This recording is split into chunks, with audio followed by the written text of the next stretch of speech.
cahier des charges faire un événement majeur pour mettre à l'honneur l'élevage du Massif central et notamment la filière viande. Ces races spécifiques, telles que la Joudie, la Charolaise, l'Aubrac, la Salaire, qui sont originaires là depuis la nuit des temps. Et c'est une génétique animale appréciée dans le monde entier. On fait l'élevage chez nous sur des herbages, et ça a toujours marché, ça fonctionne bien. Et il y a un impact, si on rentrait dans le détail, au niveau bilan carbone, par exemple, qui est tout à fait intéressant par rapport à d'autres types d'élevage à caractère plus industriel.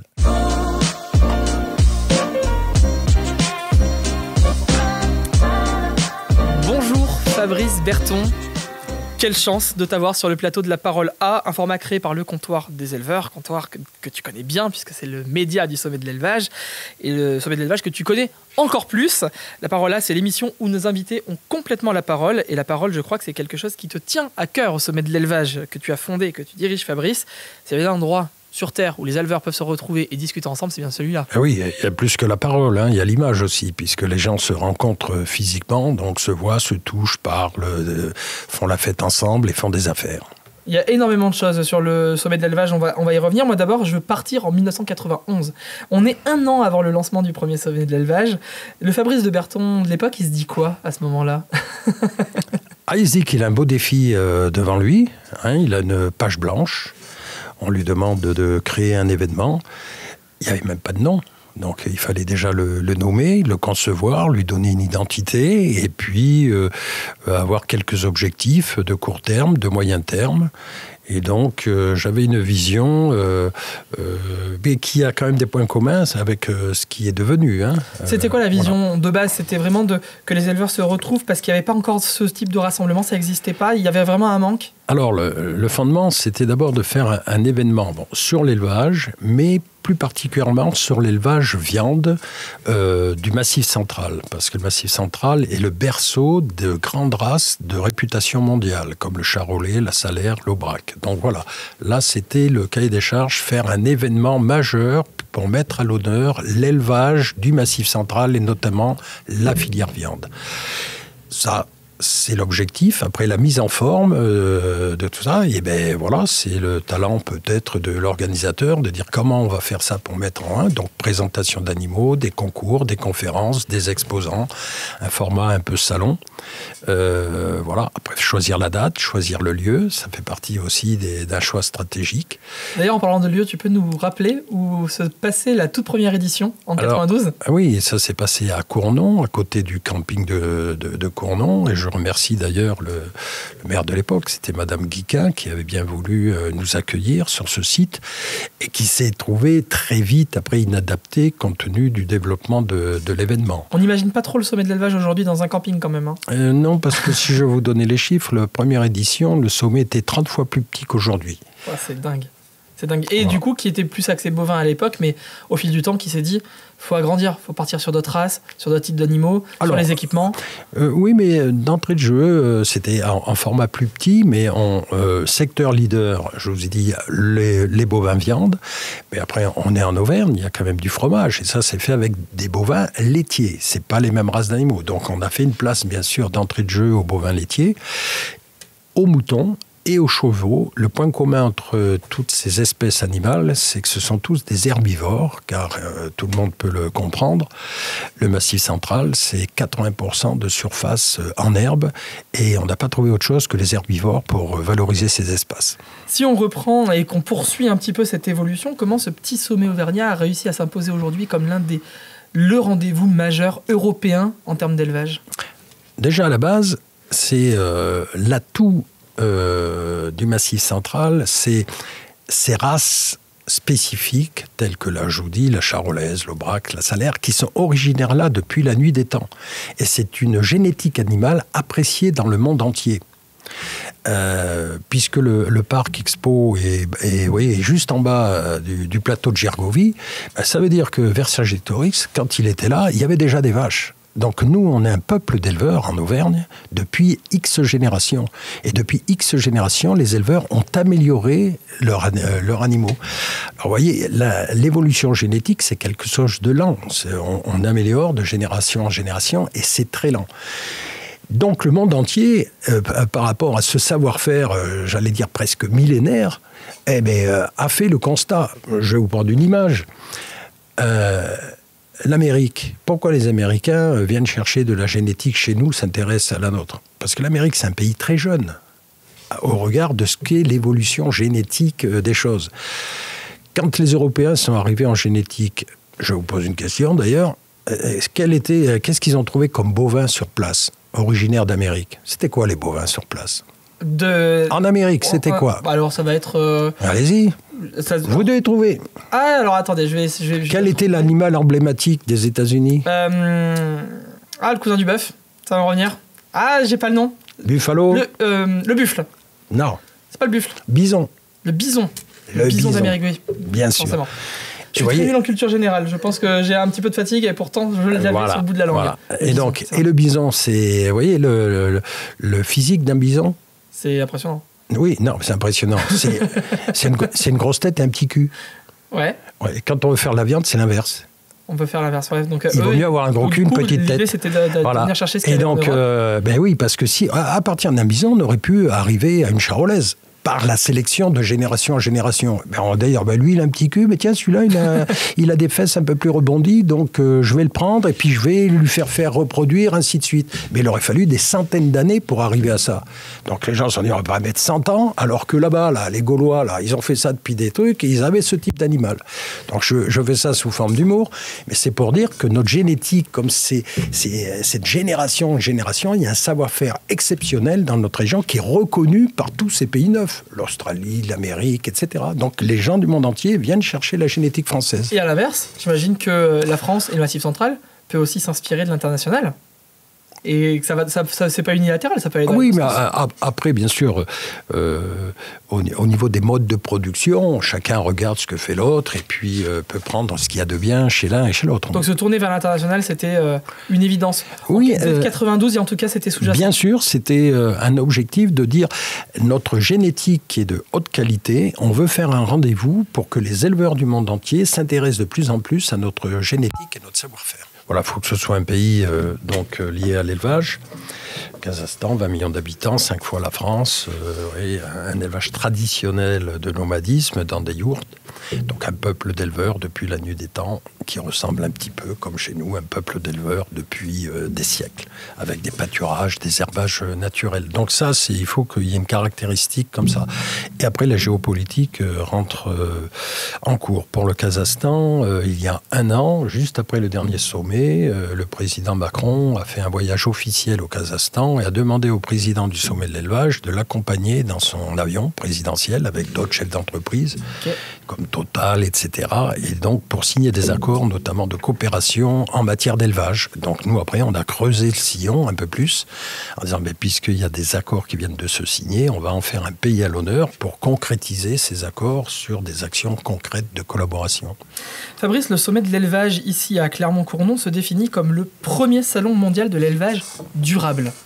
C'est-à-dire, si on devait donner là une définition rapide de l'élevage durable et surtout de la manière dont le sommet le représente, c'est un élevage qui, compte tenu du réchauffement climatique, propose un impact minimum sur le climat.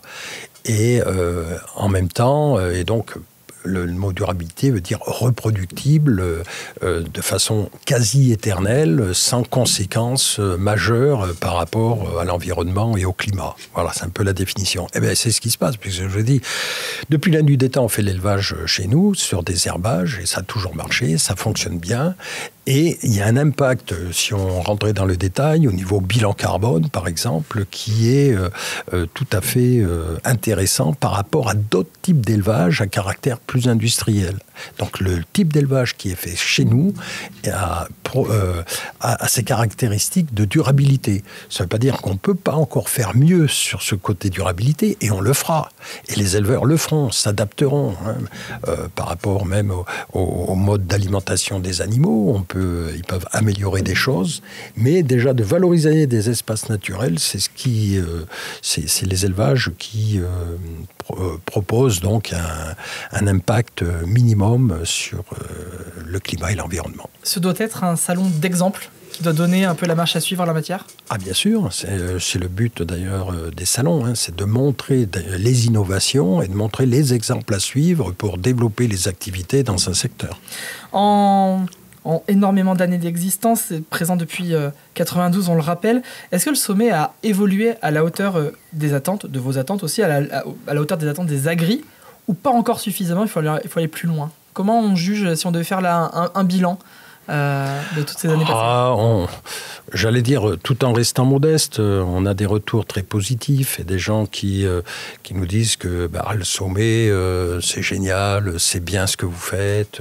Et puis quand vous avez progressé 30 années de suite, c'est vrai que ça serait un peu présomptueux au démarrage de dire on va multiplier par 30, on va passer de 9000 visiteurs à 120 000, avec des gens qui viennent de 1000 pays. On l'espère, mais c'est pas, on le décrète pas comme ça. Donc on a mis les ingrédients pour y arriver, c'est très apprécié.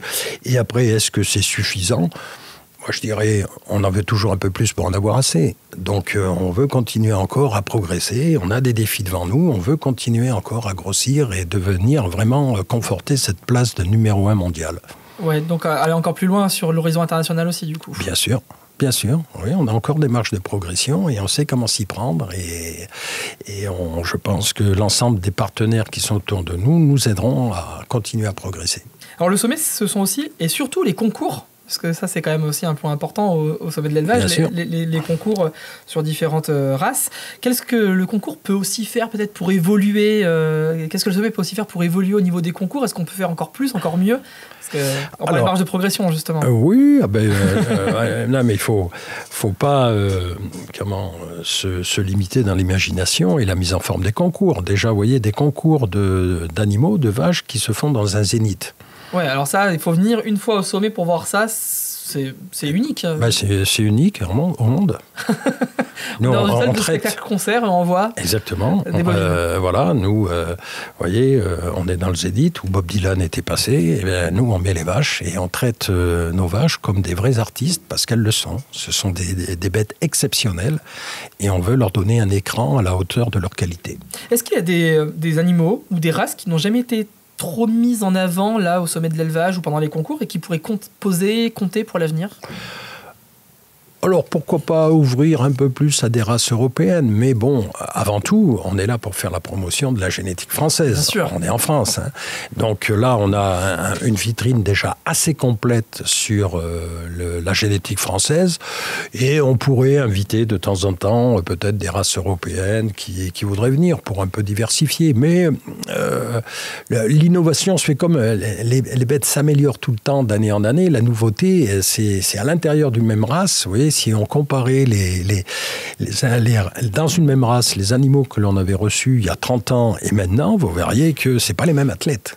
Un petit peu comme, puisque nous aussi au sommet de l'élevage, on est plutôt fan du rugby. Vous voyez, quand vous voyez, moi j'ai joué au rugby, mais quand vous voyez la morphologie des rugbyman d'il y a 50 ans et de maintenant, là c'est plus les mêmes. Ça n'a rien à voir. Voilà, mais c'est un peu pareil avec les animaux. Quoi. Voilà. On l'a pas assez dit, mais le sommet c'est aussi un sacré gain de temps pour les éleveurs ou les professionnels qui passent, parce qu'on a tout au même endroit. Eh bien, exactement.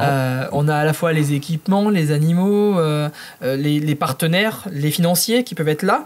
Est-ce qu'il y a encore des produits ou des exposants à aller chercher pour compléter et finir de compléter la gamme? On développe, vous voyez, ces dernières années, par exemple, et ça va continuer, on est dans la transition énergétique.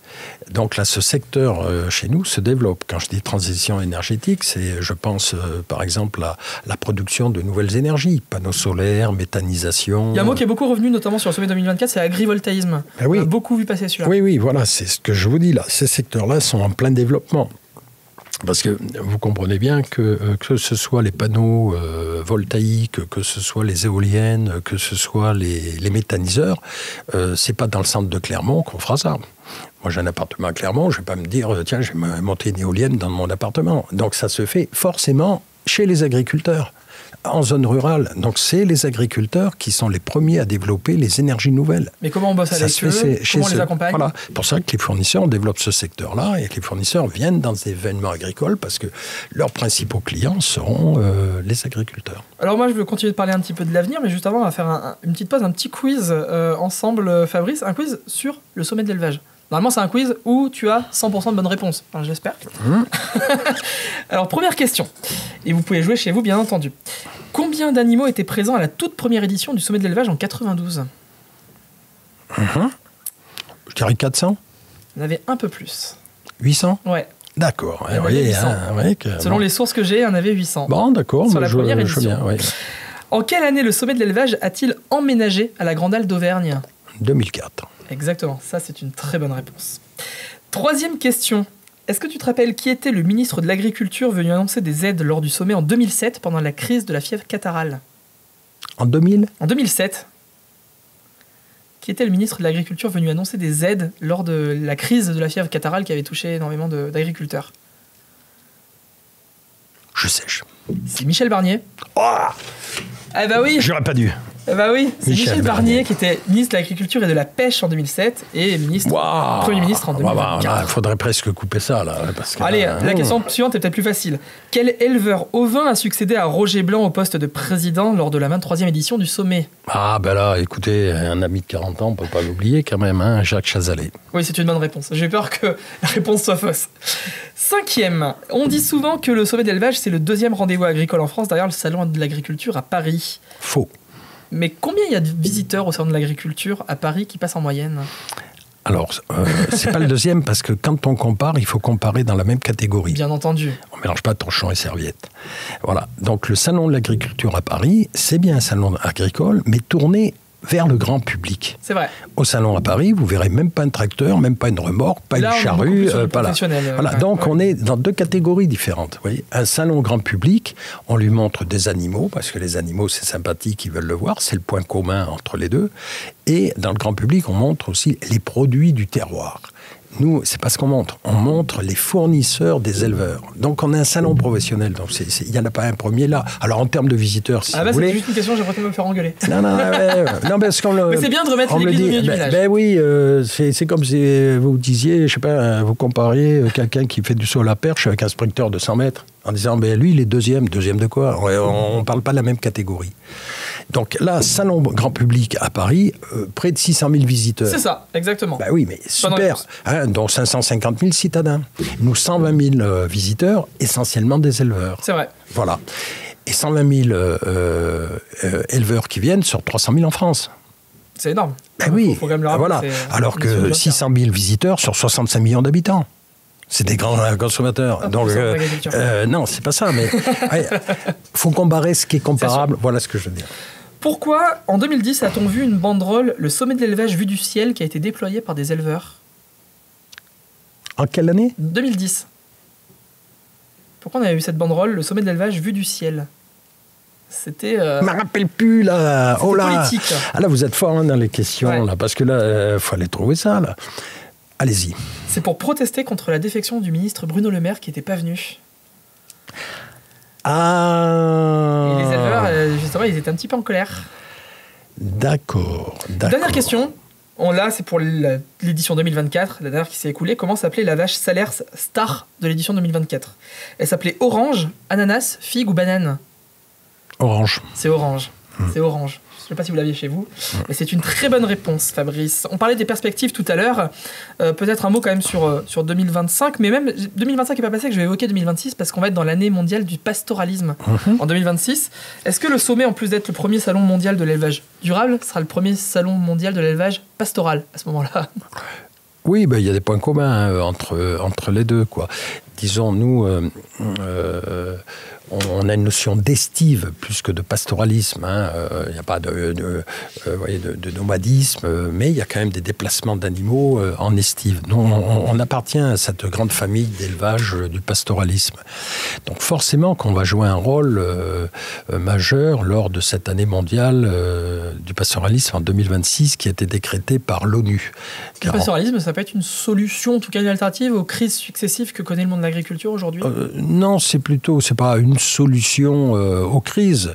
Disons, c'est un état de fait, un mode de production, un mode d'élevage qui existe depuis longtemps et qui doit être maintenu, car souvent là où il y a du pastoralisme, eh c'est aussi de l'entretien du territoire, de l'entretien donc de territoire qui permet aussi aux autres catégories professionnelles de vivre. Ça entretient les villages, la vie, ça aménage les montagnes, voilà, ça permet aux stations de ski aussi de se mettre. Voilà, ça a un impact fort et pas que simplement pour la production, mais pour l'aménagement du territoire. Donc 2026 sera une année importante et on va essayer de créer en parallèle du sommet de l'élevage un rendez-vous mondial sur ce thème-là qui soit labellisé, qui soit un rendez-vous onusien, labellisé par l'ONU. Eh bien, on sera là, en tout cas. Dernière question, avant la carte blanche, Fabrice. En 30 ans de sommet, est-ce que tu as gardé les mêmes convictions? Est-ce que tu as toujours la flamme? Ah bah regardez, on pense que j'ai plus de flamme. Non, c'est la question. Ça a été une passion dévorante. Et comme toute passion, ça vous consume un peu. Mais non, c'est toujours là. Et même la passion, c'est même a suivi le développement de l'événement. Tu connais le comptoir, tu connais la parole là, et tu sais qu'à la fin, il y a toujours une carte blanche. On offre quelques secondes à l'invité pour qu'il finisse sur le sujet de son choix. Là, pour conclure ce moment ensemble, on parle de quoi, Fabrice? Si on devait finir là en 30 secondes, quel sujet t'aimerais aborder avec nous parmi tous les sujets que tu connais? Ouais, mais là, il y a une petite séquence émotion, puisque je suis le commissaire général depuis 32 ans ou 33 ans, et là, ça va être mon dernier sommet en tant que commissaire général. Je resterai impliqué dans le sommet de l'élevage, mais sous une autre forme. Donc, vous voyez, j'ai un peu d'émotion. Donc, quand vous arrêtez quelque chose, vous retournez un petit peu sur votre parcours. Et donc, j'ai envie de rendre hommage à tous les collaborateurs que j'ai eus pour monter ça, car quand toute entreprise n'est jamais l'œuvre d'un seul homme, c'est toujours une équipe. Et quand vous faites un métier comme un salon, ça vous fait rencontrer énormément de gens. Donc, au-delà de l'équipe, il y a aussi tous les exposants, tous les éleveurs qui reviennent chaque année. Donc, c'est une vraie communauté. Et je salue tous ces liens-là parce que finalement, dans la vie d'un homme, ce qui compte, c'est les rencontres humaines. Donc, cette aventure m'a permis de rencontrer tellement de gens et d'avoir des relations humaines très bien. Donc, vous voyez, un petit peu de séquence émotion. Ça sera ma carte blanche. Je m'arrête là parce qu'après, ça pourrait devenir impudique. Et on te remercie aussi, du coup, Fabrice, pour tout ce que tu as fait et tout ce qui va continuer d'être fait là avec le sommet de l'élevage. Merci à toi, merci à vous de nous avoir suivis pour ces paroles A spéciales aujourd'hui où on a parlé du sommet de l'élevage et qui est notre rendez-vous annuel qu'on aime tant. Et vous pouvez bien sûr retrouver tous les épisodes de la parole A sur YouTube et sur le site du comptoir des éleveurs. À très vite. Merci Fabrice. Au revoir. Nickel. Comptoir des éleveurs.